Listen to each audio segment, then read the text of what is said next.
Welcome to this plenary panel on plastics, which takes as its starting point the research undertaken by Back to Blue, a joint initiative of Economist Impact and the Nippon Foundation. Please do visit backtoblueinitiative.com, where you'll find our Plastics Management Index, which covers 25 countries around the world, 7 of those in the Asia region, and which assesses a country's capacity to minimize plastics mismanagement or leakage across the plastics life cycle, while promoting the optimal use of plastic as a resource. So in the 2 months since we released the index, we've held 2 roundtables, one in Southeast Asia and the other in India, with a wide set of players working in those countries and regions to address the plastics issue. And of the many concerns and issues that emerged from those roundtables, 3 points struck me particularly. The first of those is the need for greater, more effective collaboration among what is a very wide and varied set of stakeholders and quite fragmented plastics ecosystems in each of those countries and regions. The second is more and better data on plastics produced, on the plastics used, on financing, and on plastic waste flows particularly. That is important in order to be able to inform policy and investment decisions. And the third, more investment and more financing, please, and particularly innovative financing, that financing able to address especially the challenges of scaling projects at the municipal level, where otherwise which otherwise may not appear especially investable to conventional financing. So the focus of this panel is really to help frame the challenges as much as it is, I think, to lean towards what the roadmap for progress might look like in Asia Pacific and indeed elsewhere, and what has been done and what does come next. So my name is Charlie Goddard. I'm editorial director of the Economist Group, but I am joined today by four, should I say, distinguished panelists. Tony Warby, who is chief executive of Flourishing Oceans at Minderoo Foundation in Australia. Britta Denise Hardesty, who is senior principal research scientist at the Commonwealth Scientific and Industrial Research Organisation, commonly known as CSIRO in Australia. And Darwin Trisna Jajawinata, who is Operation and Finance Director for PT Sarana Multi Infrastructure, an infrastructure investment vehicle set up under the Indonesian Ministry of Finance, and Winnie Lau, Senior Manager Preventing Ocean Plastics at the Pew Charitable Trusts in Washington, D.C. And you'll find all of their biographies on the screen under this media player, and a warm welcome to you all. So let's begin, shall we? And I'm going to take us in order of the people that the introductions that I've just made. Let's come to Tony, shall I? And Tony, tell us a little bit, first of all, about Minderoo and why an Australian philanthropic organisation is tackling ocean plastics. Particularly, tell us a little bit about the motivations behind this, given that the foundation was started by a successful businessman, and what that does to inform the approach that you have.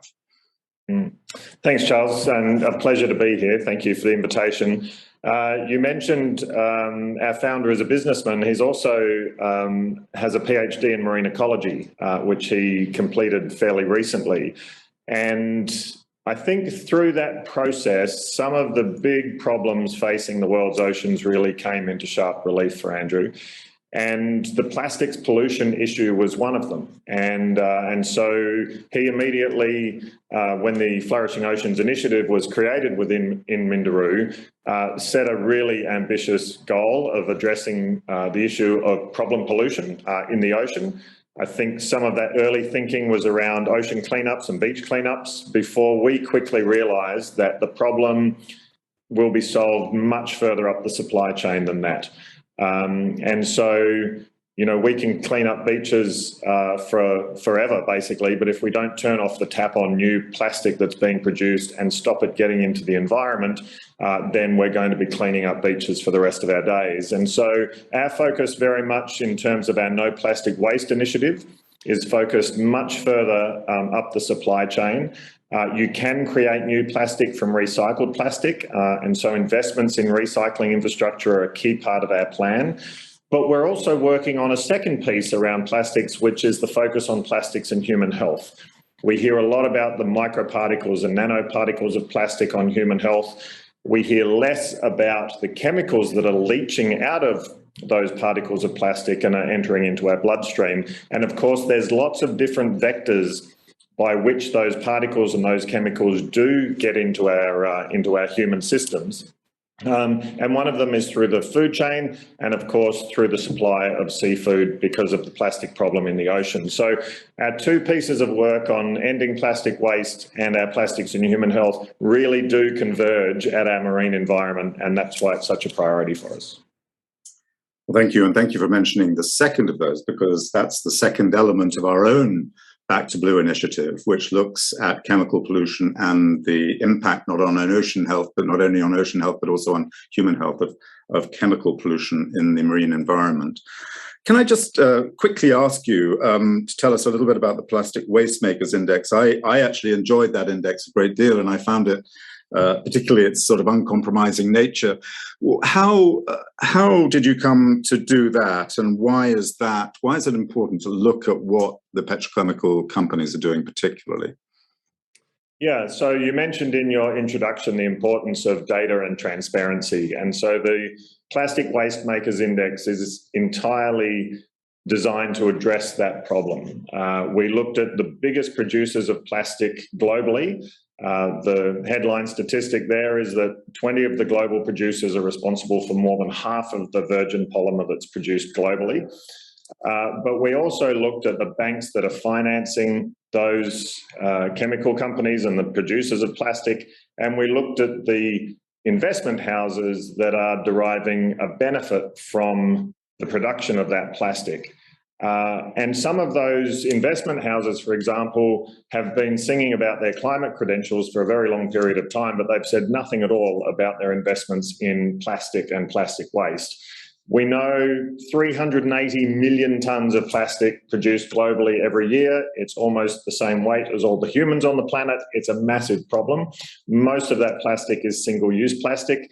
A lot of it leaks into the environment, which is why we're here talking about that problem. But it comes back to data, transparency, being able to follow the flow of materials, being able to follow the flow of money, because unless we get data about the problem at a much more granular level, we actually, the interventions and the policies are harder to design, harder to implement, and harder to figure out if they're effective.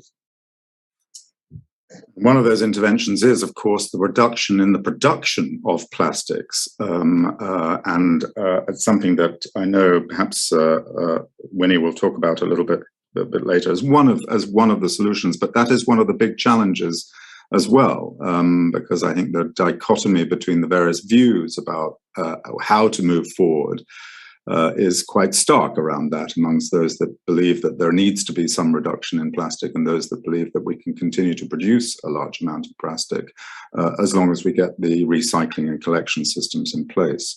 Can I come, Denise, to you and CSIRO and just hear a little bit about the work that you've been doing and whether you feel yourself at this stage optimistic or pessimistic about the prospects for cleaning plastics or reducing plastics leaking into the ocean, and in particular, where you feel some of the sort of perhaps understated challenges remain. That's a really good question and a great introduction. So thank you so much. It's a pleasure to be here with all of you. So we've been focusing on this problem for around the last 15 years or so within CSIRO, and really looking at, where and why and how does plastic get lost into the environment? What are those impacts and policy responses? But if we really want to think about some of the main drivers behind it, behind our waste, I think we really need to be considering some of the global supply chains, as Tony has mentioned, and to be looking at what we can do with information and data. And so for me, it's actually very heartening to hear that there is such a consensus around the importance of data and information, because if we don't, I guess my idea is really, if we measure it, we can manage it. However, as has been also highlighted here, we really do not want to be looking for these end-of-pipe solutions and looking at cleaning up the middle of the oceans or things like that are by design the most expensive and least likely to be successful. We really want to work with industry, with government, and looking all across the supply chain to look at, where we can have those kind of socially, culturally, appropriately, economically, relevant solutions. So, we also need to be really mindful to not come in to a different community or country and to look as an outsider to say one should do this or one should do that, but to really work with people and communities to make sure that solutions are likely to be successful and effective. Because if we don't have that social license, if people aren't on board and governments aren't on board, the best idea or solution can really not get off the ground. And I also think it's really important to consider the unintended consequences that may result from new polymer types or new quote unquote solutions if we're not really mindful of some of the things that, some of the learnings that we can certainly benefit from that we've learned with plastics in general. Obviously plastics are comprised of, tens to hundreds of thousands of different polymer types. And what we may do better to look at building the infrastructure, the networks, and, looking at the role of things like reverse logistics in moving what has been perceived as waste from place to place and really valorizing plastic, treat it as the commodity that it is so that we can recover the materials, turn them into other products. At the same time, yes, looking at that cap or what global plastic production may look like into the future is also going to be really, really important and relevant. And I'll just pause there because otherwise I could rabbit on forever.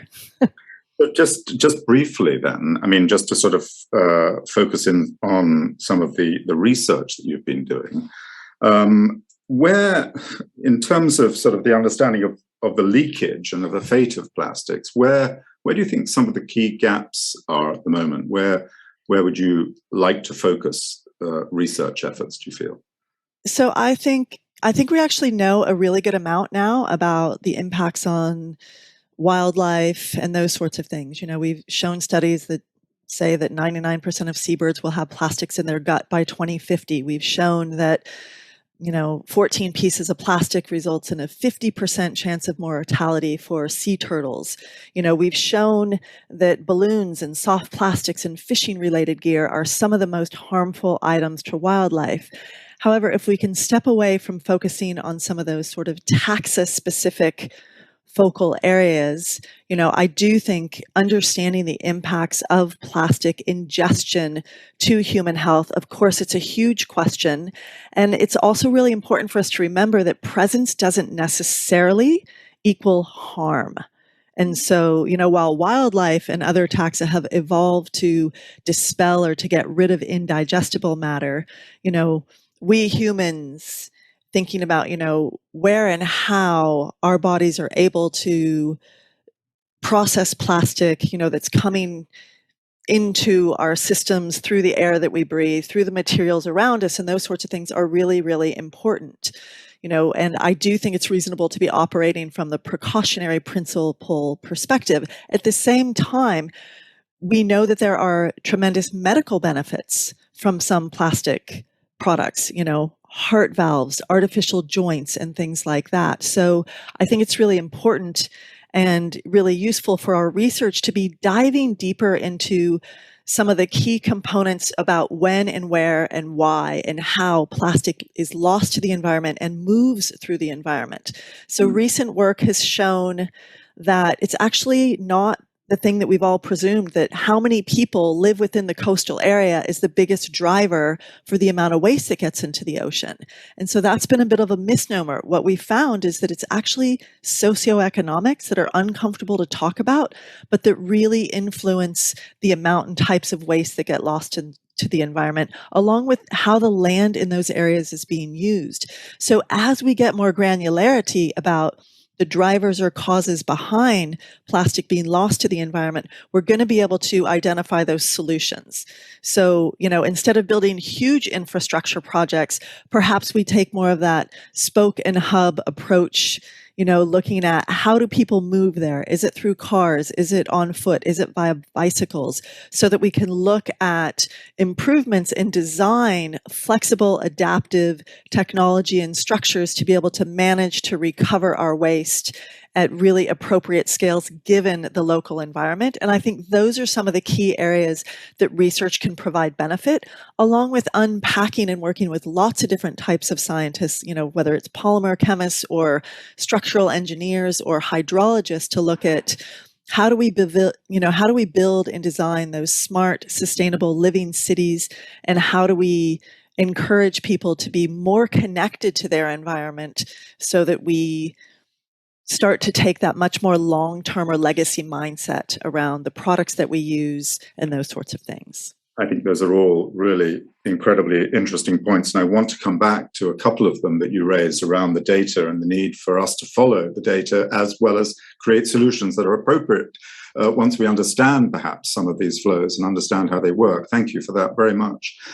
Darwin, can I come to you? It's wonderful let's zoom in a little bit. Wonderful to have somebody directly involved in investing in the solutions. Can I just ask you to tell us a little bit about the role that PT SMI has in this process in waste management programs in Indonesia, and just give us a couple of examples, if you will, about the collaboration and partnerships that you're able to build as you try to resolve this problem. Thank you, Charles. First of all, thank you very much for the invitation. It is my pleasure to be here and share to you with regards to our roles in how we can overcome the issues on the waste management, especially on the plastics. PT Sarana Multi Infrastructure, or in short, we usually call PTSMI, is a non-bank financial institution. We own 100% by the government of Indonesia. The government perceives us as the special mission vehicle on how we can accelerate the infrastructure development in Indonesia. Part of those infrastructure is how we can address the issue on the SDGs. So waste management is something that related to the SDGs, and the focus that we are doing is actually how we can address the Indonesian needs to obtain the target of the SDG itself as we committed to the global community. So there are three key areas of our intervention for achieving our target. First is through the financing investment. Second, to what we call as the project development activities. And the third one is to the advisory activities. The main focus of us is actually on the financing and investment. We usually deal with several large infrastructure projects, but on the waste management, we also dealing with several small scale or the mid scale of the project owned by the municipal government. We do understand on the financing and the challenge will be on how to structure the project in such a way to make the project is bankable. So learning from those experience, I think we are now helping several project developers as well as the government on how to best structure the project so that the project later on can access to the financings. We provide what we call the project development facilities, in which we are providing certain technical assistance and capacity building program to ensure that the list of the project that being underlined by the government can be at the end can be financed by the financial institution. SMI is only part of this financial institution, but our mandate is actually to become the catalyst, meaning that we also need to involve other financial institution or the investor participate into the project. So that's why in our financing investment, we have a flexibility in terms of our product. We can provide a long-term financing, saying 15 to 25 years of the project financings. And we also have a flexibility in terms of our structure. We are not only focused on the senior loan, we can also participate in the junior loan as well as on the equity. So by having those flexibility, I think we've been received by the investors that they have a partner in Indonesia to overcome the issue on waste management. On the project development and the advisory, we are now engaging with 3 major projects in 3 municipals in Indonesia. We support them to prepare the documentation of the project, feasibility studies, detailed engineering design, as well as on the impact studies, and how to actually overcome the issue on the licensing, as well as the commitment from the stakeholders. Because to tackle the waste management in the city level, it will require a strong commitment from the local government, especially either in the form of the fiscal support or in the form of non-fiscal support like licensing or permits. So we've been there first, and once we are there, and we then can offer a package to the investors so that the investor can participate into those projects. Other area that we also we initiated is we are introducing what we call the blended finance platform in Indonesia, because we do realize there's a lot of interest from the partners, including philanthropies, development agencies, and also the commercial institutes, for them to actually participate in providing the facility or support for the SDG projects. So then they can receive the acknowledgement from the contribution because of their investment or their participation. It can be leveraged by other participants. For example, we are now supporting one of the plastic recycling plant in the East Java that being supported by development agencies, which is the European Union in this case, who provide us with a grant that we channel to the project on how then the project can be prepared. Once the project is already being prepared and we understand there's several risks under the project, then we can also create a product to the de-risking product to help reducing the risk of that project. So then once it can be bankable, then it can be easier to access to the commercial financing. I want to come to that whole question of project preparation and indeed investability, and in particular investability, not just in the recycling areas, but also potentially in the waste collection areas, if I can, in the latter part of our conversation, because I think that would be enormously interesting to unpick. Can I just move quickly to Winnie, and then we can come back to that set of questions. Winnie Lau, the Pew systemic report, Breaking the Plastic Wave, I think was sort of widely regarded as breaking new ground in this whole area about how to approach the various solutions that are out there at the moment to resolve the plastics problem. And there are a set of solutions that do show promise, I think, and for resolving the plastics problem, but they need to be scaled up. And I think this is where you've looked at this question and asked the question of how do you in fact scale these up, and which ones should we scale up? We can't simply just look at this as a set of individual problems and individual solutions that can just be done. So can I just ask you what your report states that by 2040, obviously unless we do something rather quickly, things will get very, very bad, and plastic pollution will nearly triple. Apart from the fact that it's very tempting to ask the question, to what extent is there hope in resolving the crisis? Can I ask you what has been the outcome of the report that you created, and what kind of response has been there, and how difficult is it to start implementing some of these systemic solutions to this problem? Thank you, Charles. That's a really great question, and thank you for the really kind words on the work that we did with Systemic and several other partners. The report, as you said, has been really well received, and we, based on the responses we've received, it really has transformed the dialogue around how we deal with the plastic pollution problem. First is that there's no silver bullet to solving this problem, that it's going to require what we call a system change, meaning that we have to apply all of the known solutions today, both at the production end, at the consumer end, and at the waste management end. And the good news, I would have to say, is that with the technologies and the solutions and the know-how we have today, there is an opportunity for us to cut the plastic pollution that would be going into the ocean by 2040 by 80%. And it's going to be really important that we start implementing these solutions now. What we found is that there is no time to wait. Even a 5-year delay will add 300 million metric tons of plastic into the ocean. But if we were to work together, governments with industry, along with civil society and academia, gathering a lot of data to understand what we're doing, having accountability for the initiatives and the actions that we put in place.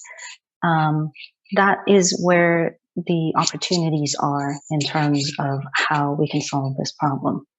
And so I do want to say there is a lot of hope.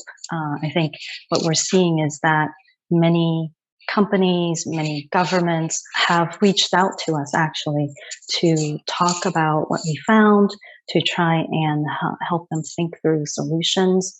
And there's a lot of momentum and a lot of interest to really work together across the entire value chain, and along with both corporate commitments and government policies to put in place the interventions and the solutions that could solve this problem. And is the sort of the first step really to try and engage at the country level in the various solutions that I think there are 8 sort of broad systemic solutions that you've suggested. Mm-hmm. Is it at the country level that this matters most? And is it sort of drawing in the stakeholders in the country, at the country level, in order to be able to put effectively the systemic solutions together? Yeah, I think the solutions that are need to be put in place at many levels, at the global level, at the regional level, at country level, as well as subnational levels. And the reason is that the drivers for plastic pollution cuts across all of these different jurisdictions. For example, at the global level, there might be might need to be some agreement on what good practices are. For example, Basel Convention passed resolutions about how we track and account for the plastic waste that's being moved around for recycling, and really making sure that that waste is being recycled and that it doesn't end up in the environment. But on paper, it seems like it's been managed. Then at regional levels, groups of countries may need to come together to work together to build recycling centers that they can all invest in together, because it's an expensive endeavor. So if you try to build it in every single country, it may not be economically feasible. And then, of course, at the national level, countries would need to think through how they are managing plastic and plastic waste, and whether they have in place the enabling conditions that the entire country can work with. And then we often hear that waste management is local, so we also need the subnational levels, the cities and the municipalities, to play a role too in how waste is managed. But there are also some really exciting opportunities when we look at the production and consumer phases of the plastic value chain, such as reuse and refill systems. And those are things that would cut across jurisdictions. Like, do we have the policies, the hygiene policies that enable us to have refill reuse systems? Do we have the logistics, both nationally and subnationally, that would allow us to reuse the packaging? So it's a very integrated set of solutions, and there are different things that every single level can really advance and move the solutions together. Well, thank you for framing that, and I think that's really important framing. It's not just, of course, a national issue, but it is regional and international too. And we might just have a time at the end just to talk a little bit about the international treaty that's out there. But let me look at one of those enabling factors that you mentioned and has been brought up a couple of times in this conversation and in our conversations in Southeast Asia and India, and that is data. And I just wanted to ask all of you, if I can, why is this such a pressing issue, and where in the value chain particularly do we lack the data to be able to make the right kind of decisions, both at the policy level and at the investment level? Tony, I'm going to come to you if I can, and then to the others as well, if I can. Yeah, so I think, the lack of transparency is getting in the way of us providing a solution. I said in my opening comments, we've got the big numbers. We know how much plastic's produced globally. We know roughly how much of that is not recycled, or, how much of it is badly managed. But when you get down to a country level, to a municipal level, to actually tracking waste that might be produced by, an industry group or what have you, we quickly lack the granularity that we need in data to be able to put the right policies in place. And so, one of the things we're really trying to promote here at Minderoo is to be able to track the flows of material through the life cycle, the flows of plastic, and to insist on the reporting of those flows through some kind of regulated reporting arrangements, in the same way that you would be required to report your finances, for example. Because if you did insist on that kind of transparency around, how data is moving through your business, how data is moving through your municipal area, for example, then it gives policymakers what they need to identify the appropriate interventions, and then to be able to measure and monitor progress over time, figure out which policies are working and which ones aren't, and then to make the appropriate adjustments. So I think there's a huge opportunity there to insist on that level of reporting so that the right decisions can be made.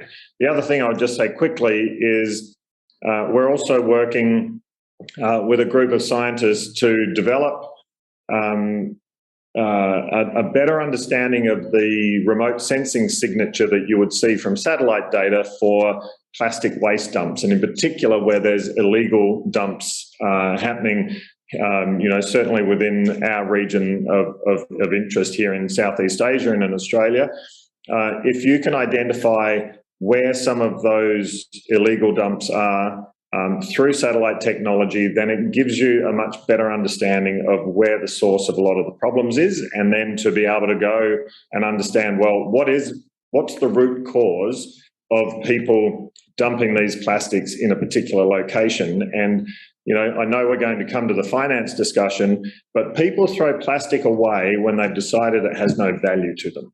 And so there's an inherent question here about how you assign a value to an empty plastic bottle or piece of, wrapping material, so that it's actually worth somebody's time and effort to recycle it rather than just to discard it. Hugely important point. Can I just pick up there, Denise and Darwin, around this question of plastics disclosure? It seems to me that is a really important thing to get a grip on. Where is plastic being used, and who is making what and using what kinds of plastic? Where is that flowing? Denise, your thoughts on that? Is that really important? I mean, it seems to me that's important not just to understand, but also to understand for investors as well, when they make their ESG decisions around plastic, around investing in companies with which use plastics. So companies run internal audits all the time on the amount of water that they're using, on the amount of waste that's being produced, on all these different things. So clearly there are very, very high profit motivations within companies to understand exactly what and how and where materials along the entire supply chain are being used. And what Tony, I think, is really getting at is, as he mentioned, this transparency, understanding some of the sensitivities with various companies. Perhaps there can be a trusted or a neutral party, so that information can be understood at a very granular level, which helps support and improve the business case for individual businesses, whilst also understanding, how to create efficiencies. Where can we, where do we see waste being lost into the environment, and then when, as Tony mentioned, when it has a value, then we're going to see a fundamental shift we know that certain types of polymers, PET and other things like that, are recovered much more heavily than other items and other different types of materials. However, the information that's being held within companies, within actually entire sectors, is not able to be utilized to help develop some of the solutions that could and would be incredibly effective to move things, to, I guess, lengthen those, the linearness of, what we're doing. People talk about a circular economy in plastics. Much of what we see is actually not circular, but at least lengthening some of those chains would be incredibly useful. And, if we design with the future in mind, then instead of looking for simple, lightweight, use it, toss it materials, we're going to start designing and perhaps reducing the number of materials and having really good legislation around those so that we can, and that there's an incentive to recover those materials and to turn them into other long-lasting products. So I think, data in all of this is incredibly important all along the entire supply chain. And it's, the transportation information, understanding where is the waste being lost? Is it falling off the back of the truck? Is it in the manufacturing plant? Is it being bundled from the manufacturing plant and going straight from there to landfill because it, the offcuts and things like that. So I think, there are some real opportunities and incredible value, which would have business benefit as well as social, economic, and, community benefit as well. Well, I suppose the question in one way is, can we wait for good data? We do need to get on with this very, very quickly. I think that's a big problem. But at the same time, I think there is a real need to understand in a much more granular way how all these flows are working. But Darwin, can I come to you? And I realize we have less than 10 minutes left, and I want to come back to this investment question if I can. You spoke a little bit about the investment and the preparation and investability of projects for recycling, particularly. But can I just ask you another question around waste management and waste collection infrastructure and the greater challenges, I think, that are there in trying to build investability into projects, and the fact that we have tended to look at a lot of small-scale projects and pilot projects going on in particularly Indonesia, but it's very, very difficult to move those projects into a scalable, into something that's scalable. Where do you think the real problems lie there, and what do those projects need to do to make themselves investable? Yes. Thank you, Charles. Well, there are two elements of the issues that we are facing and how to make the scalable, investable projects in waste management.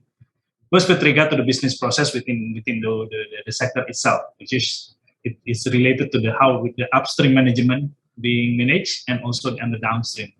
On the upstream, I think in developing country like Indonesia, we are still facing issues about waste segregations. It is becoming a culture, so we need to creating a shift in our peoples on how to start segregating of those wastes.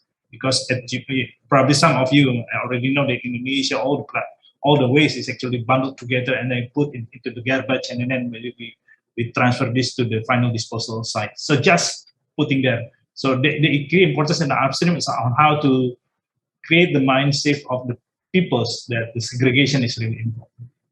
Second is something that probably it's in relation to the data itself. The issue in developing countries like Indonesia is not only about how to collect the data, but the issue is who actually owns the data, who is responsible to the data itself.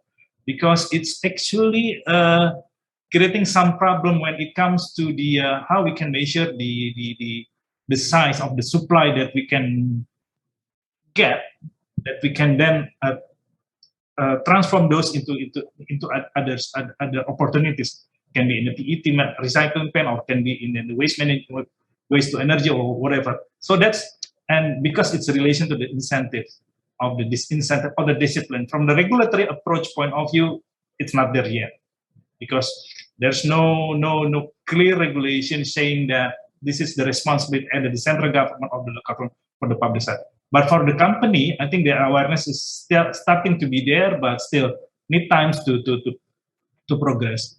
And others is on the downstream. On the downstream is basically we still have a limited knowledge in terms of the technology that we can use. So usually when the technology comes, the issue is on the high cost of the capex.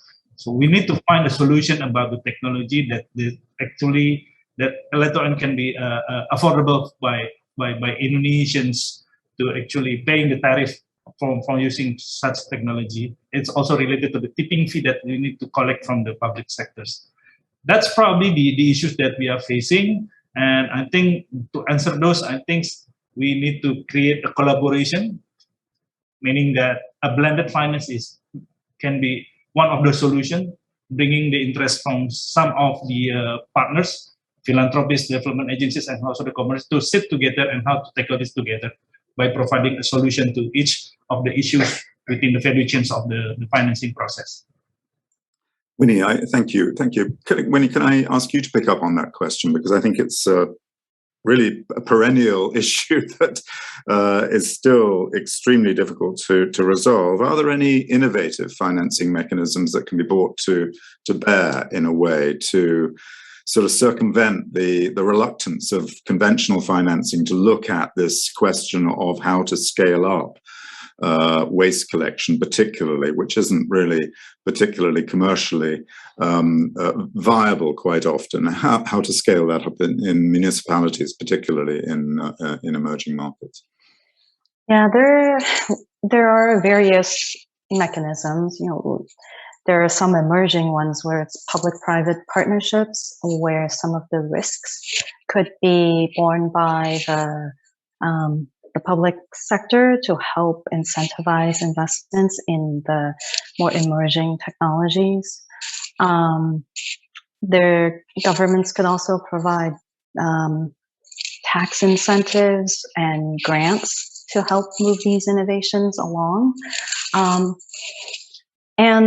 But it is challenging. I mean, what we found is in our analysis that we would need to invest about 50 to 100 billion US dollars in innovation to really develop the new sustainable materials, refill and reuse infrastructure, low greenhouse gas recycling technologies, for example. So it's a lot of money, but if these kinds of investments are not made,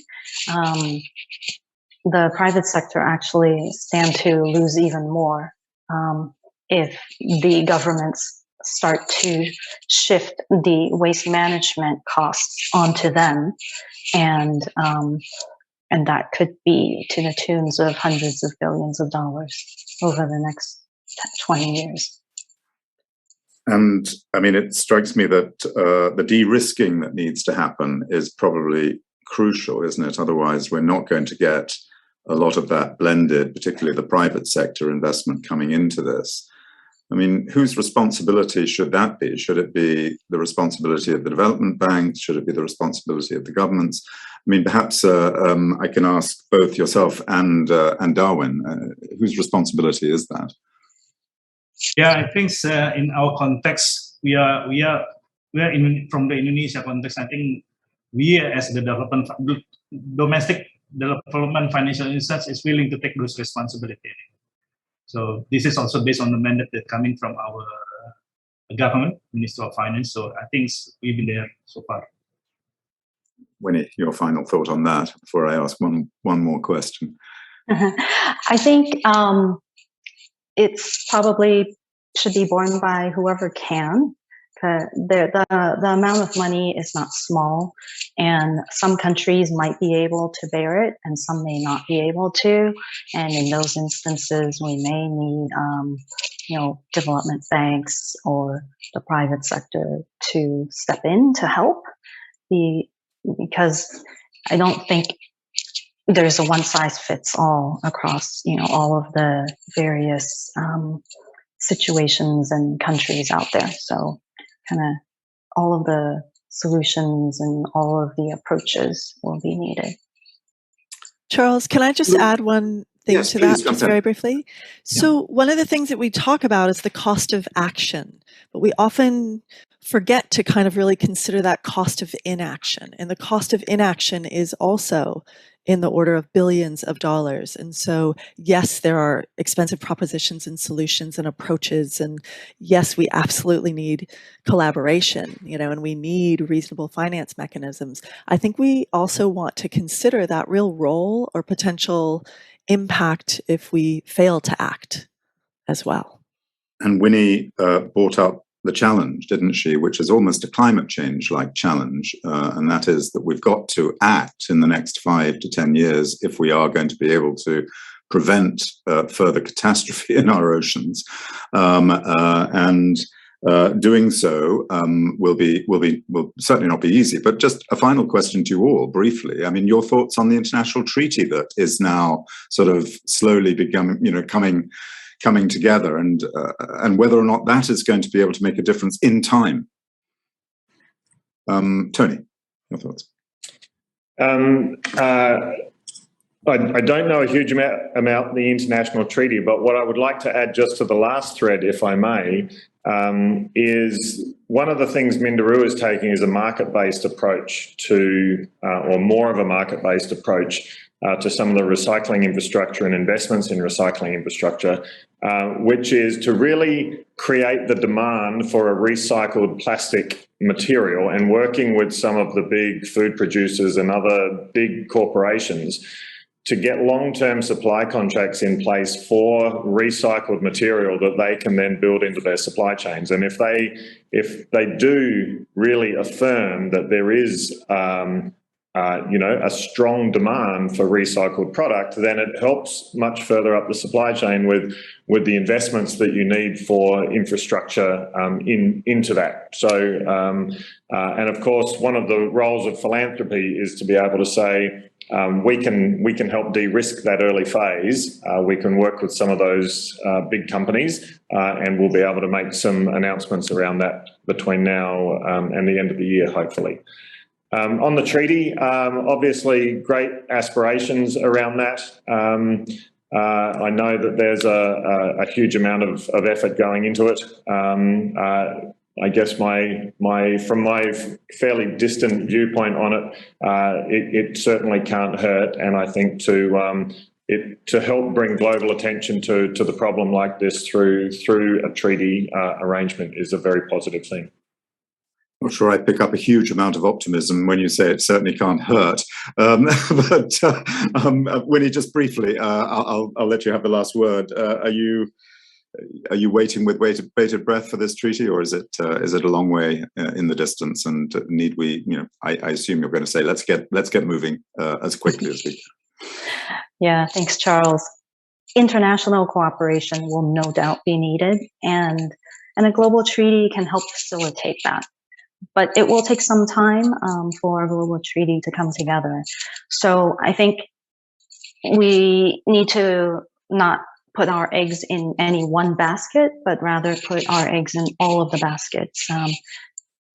Continue to work on a global treaty. There are other multilateral fora that are also considering the plastic pollution problem, such as the World Trade Organization.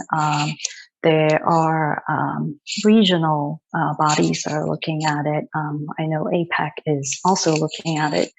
And countries at the same time, while waiting for the global treaty, can also take steps towards action, like many of them already are, through plastic pacts, through action plans. And so I really am encouraged by all of the efforts that are taking place. And I think I'm looking 20 years from now, that when we look at all of the efforts that are taking place, and I'll be hopeful that they're all implemented well. And when we add them all together, I think we will see that we could solve this problem in one generation. So no one thing, but everything at the same time, if possible, please. That was a fascinating discussion. Thank you so much, all of you, for sharing your thoughts. Let me thank Tony Warby, Chief Executive of Flourishing Oceans at Minderoo, Britta Denise Hardesty, Senior Principal Research Scientist at CSIRO, Darwin Trisna Jajawinata, who's at PT Serrano Multi-Infrastructure in Indonesia, helping with infrastructure investments, and last but not least, Winnie Lau from the Pew Charitable Trust. Thank you all so much for joining us today and for giving us your thoughts.